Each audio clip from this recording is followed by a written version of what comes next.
क्या आपको आपकी दादी का नाम पता है या नानी का?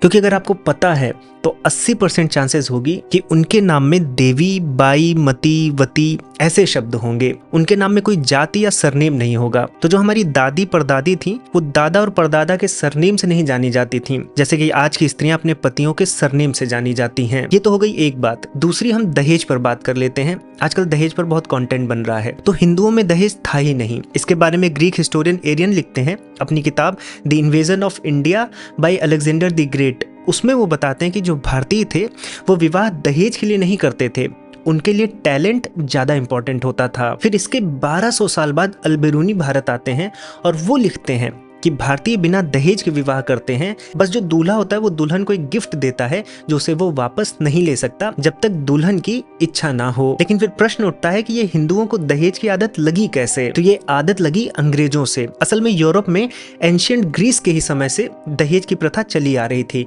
और हालत इतनी बुरी हो गई थी कि अगर किसी माँ बाप के 4-5 बेटियां हैं तो वो सुंदर बेटी को अलग कर लेते थे और जो बदसूरत बेटी होती थी उसको चर्च भेज देते थे नन बनाने के लिए, क्योंकि जो बदसूरत बेटियां होती थी उनमें दहेज ज्यादा लगता था और खूबसूरत जो बेटियां होती थी उनमें दहेज कम लगता था। आज आप सुनते होंगे ना कि शिवराज सिंह जी ने 300 बेटियों की शादी करा दी, बागेश्वर धाम ने सैकड़ों बेटियों का विवाह करा दिया। तो ये जो प्रपंच है ये भारतीय नहीं था। यहाँ पर बेटियां कभी बोझ नहीं थी। ये तो यूरोप में प्रथा थी। वहां पर गरीब बच्चियों की शादी कराना चैरिटी था, क्योंकि वहां पर दहेज एक कुप्रथा थी। तभी तो क्रिसमस में आप एक कथा सुनते हैं कि सेंट निकोलस 3 गरीब लड़कियों के दहेज की व्यवस्था करने के लिए सोने के सिक्के फेंकते हैं। इनफैक्ट अगर आप रोम और फ्लोरेंस में देखेंगे तो पब्लिक फंड्स बनाए जाते थे जिससे गरीब लड़कियों के लिए दहेज की व्यवस्था की जा सके। वहां पर ये चैरिटी होती थी। लेकिन भारत के इतिहास में सैकड़ों बेटियों को एक जगह पर बैठाकर कभी इसलिए विवाह नहीं करवाया गया कि उनके दहेज की व्यवस्था की जा सके। तो अगर हम भारतीयों में विवेक होता तो हम अच्छे और बुरे में अंतर कर पाते,